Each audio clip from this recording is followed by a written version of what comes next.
IG hi hiện story post này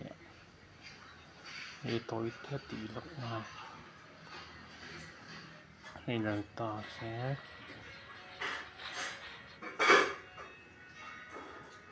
story hay hiện ra hay tại reels này live này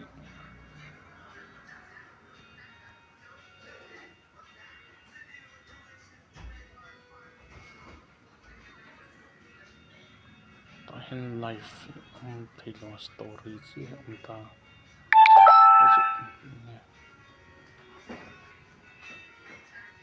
tiền thì phần lại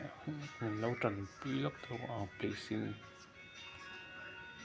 goodbye.